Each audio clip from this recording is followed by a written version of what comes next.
kita nak faham tentang konsep berkongsi pahala dalam infak. Okey. Kita ada isteri.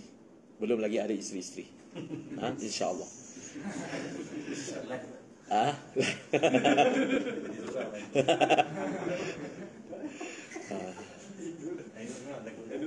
Tak. Plural tu kan apa ni? Plural tu kerana ramai. Isteri tu lah. Plural. Okey.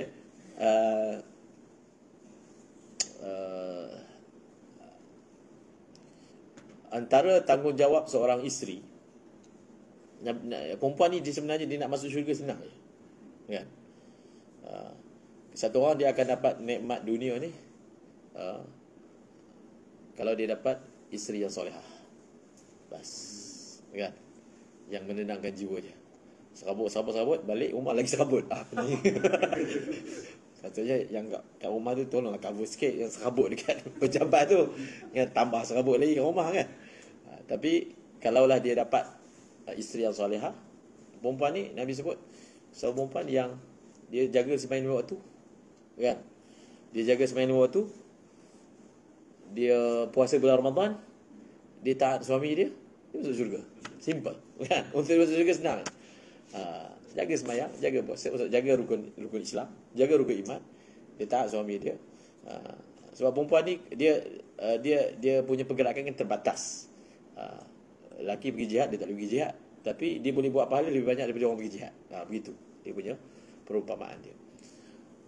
Antara perkara yang disebut oleh Nabi sebagai sifat wanita solehah adalah apabila dia menjaga, bila suami dia tak ada, dia jaga kehormatan diri dia dan dia jaga harta suami dia.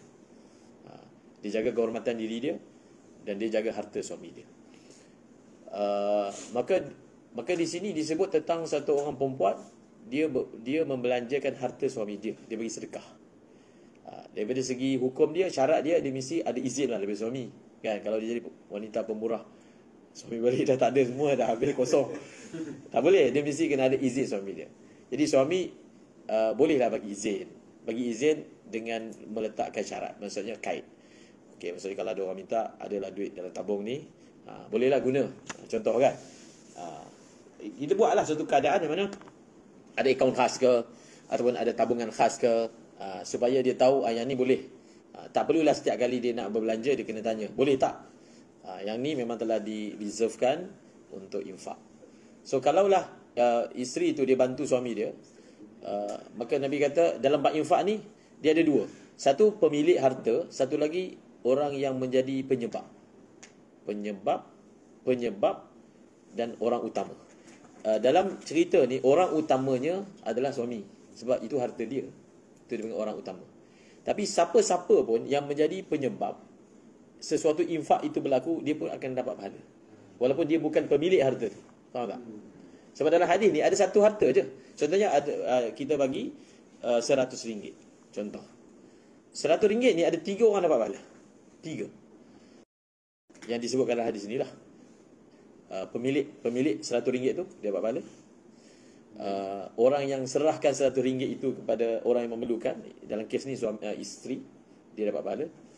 Dan orang gaji ke, tukang ke, yang menjaga benda tu, jaga duit tu, so dia pun dapat pahala.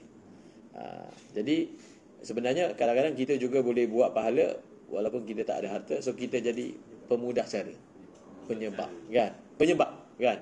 Kita pun dapat kongsi pahala, sehingga Nabi kata semua dapat pahala sama. Tidak ada sesiapa yang mengurangkan pahala orang lain. NGO. Tapi janganlah ambil 30%.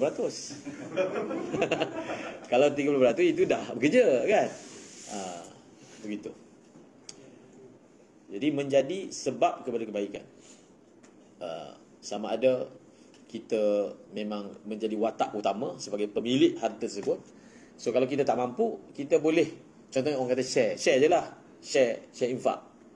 Kita tak menggunakan infak, tapi kita share iklan tu, contoh. InsyaAllah kalau dengan sebab share kita ada orang tergerak nak infak, mudah-mudahan kita pun mendapat pahala. Sebab dalam agama ni, satu orang dia boleh dapat pahala kerana dia core dalam amal itu, atau dia menjadi sebab kepada amal tu pun dapat pahala.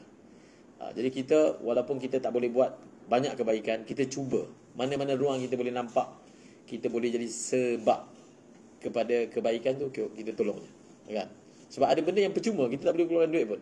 Kadang-kadang dengan kita cakap sikit, kita kongsi sikit, kita buka jalan sikit dan seumpamanya, itu pun dah boleh dapat pahala. Sebab Nabi kata ada orang masuk syurga dengan sebab sebatang kayu je. Dia tak perlu pun sebenarnya masuk syurga ni. Kalau kena gaya tak perlu pun buat amal besar-besar pun. Sebatang kayu maksudnya ada kayu menghalang jalan, dia angkat, menyebabkan orang senang lalu. Dengan sebab itu dia masuk syurga. Dan hadis seperti ini memberi motivasi kat kita bahawasanya sebenarnya rahmat Allah itu adalah luas. So kita baca sampai hadis 9, okay, 12 hadis kan. Ini kita simpanlah nanti. Okey, meluaskan rezeki. Daripada Anas bin Malik, beliau berkata, aku mendengar Rasulullah SAW bersabda, barang siapa